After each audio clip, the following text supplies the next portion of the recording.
What's going on, Fit Fam? We're back. We got a med ball workout, so let's get right into it.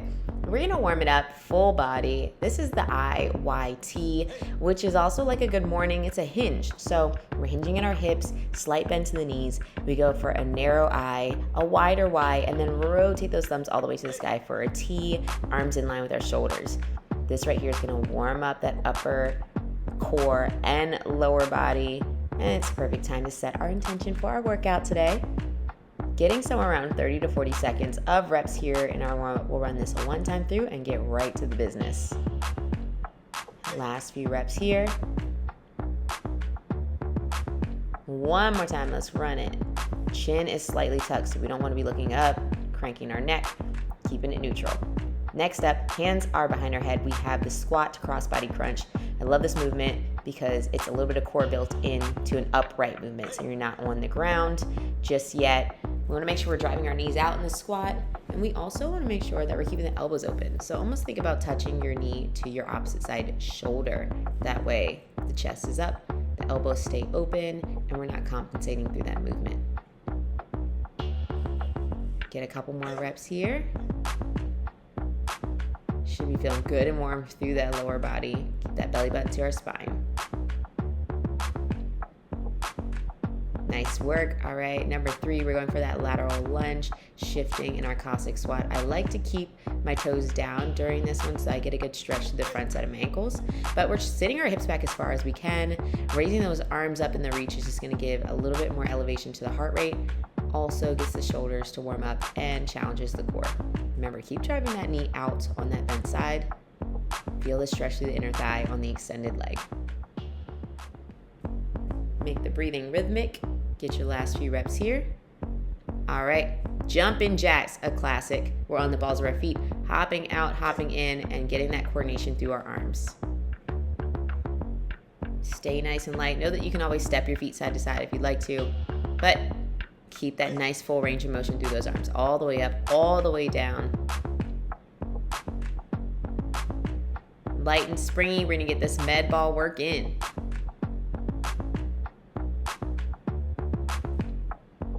All right, let's get it. Exercise 1, reverse lunge with a torso rotation.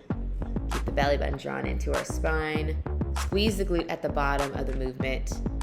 This is coordination, it's balance, and of course, a good amount of work towards the back side of our legs. The rotation is also just a great way to move our body in different planes of motion. If we keep ourselves moving in different directions, work on our balance, it makes it easier for us to stabilize when things are thrown our way.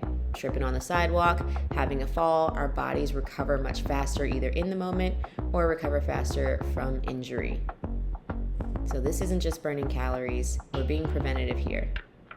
Keep those abs drawn in. Last couple reps. There we go.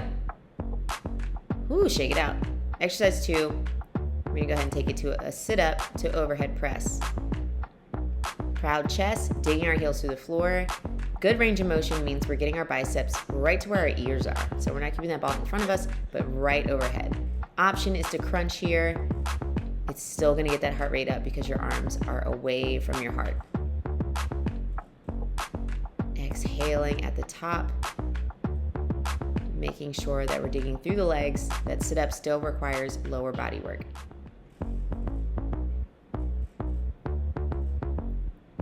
Breathe out. Stay in it. Perfect. Woo! All right. While we're down here, exercise 3. This is by far the toughest one for me. We have a push-up opening up to a side plank. We're gonna roll that ball, trying to keep our hips as steady as we can. Push the ground away, open up. If you need to drop to the knees, no judgment. Keep the bottom knee down as you go into that side plank, but extend that top leg. Roll that ball over. Get some depth in that push-up. Remember, we're really pushing through the ground on both sides. Woo! Ain't nothing wrong with a little break, y'all. All right, let's get back into it. Squeeze those glutes and your quads, the front side of your legs as you're in that plank and in that push-up. This is really what makes it a full body exercise. This protects the spine, protects our joints, keeps us in alignment. Last rep. Nice work. All right, we're up. Last exercise is gonna be our slams. All the way through, following through with our arms as we slam. You wanna get this ball down to the ground as hard as you can. If you got a ball that bounces, that's totally fine. Just make sure you're ready to catch. We go up, reach up high, hips and knees are straight on the reach, shoulders down from our ears, power through the ground. Exhale. The quicker you pick that ball up, the more of a cardio exercise this becomes. But think about power over speed. Use those lats by finishing with the arms back behind. Last rep or two. Big slam. Feel the back of those legs. That's how you do it. Woo! Way to work, y'all. Okay, of course you can hit another round of this, but I'm gonna go into a cool down stretch, laying into a supine twist and getting some good rotation through my upper body. Getting that full reach, a great time to let the heart rate come down. Take time to reflect on your hard work. You made it in for another workout. Doesn't matter if you're just getting steps in, walking. Using one piece of equipment is a great way to minimize the amount of decisions you've got to make, the amount of space that you've got to take for your workout. Remember, movement. Some movement is better than no movement. And it's always going to serve more than one purpose. When we practice our discipline to show up, it gives us the freedom that we're looking for a more flexible lifestyle. As that heart rate calms, we feel our muscles become a little bit more flexible than we did in the beginning.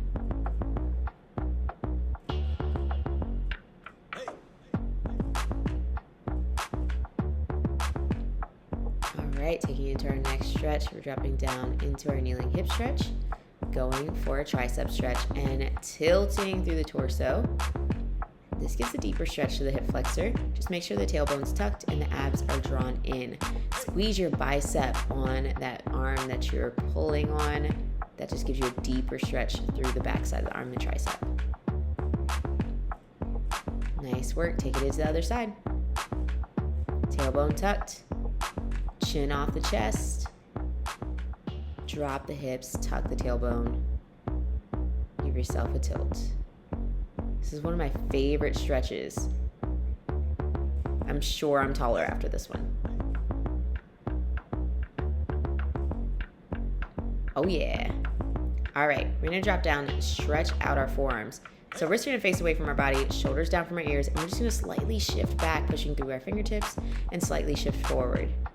This right here is a great way to protect our wrists, keep them healthy, get a good stretch, especially if you're doing computer work or lots of grip work. Flip them over, top of the hands to the floor, shoulders down from our ears, and elbows are extended. This one can feel kind of icky, but a lot of tension can build up in those forearms no matter what we're doing. And I don't know the last time you stretched your forearms. It's important though. Woo, shaking it out. That right there is the med ball work. I'm so proud of you guys. I'll see you on the next one.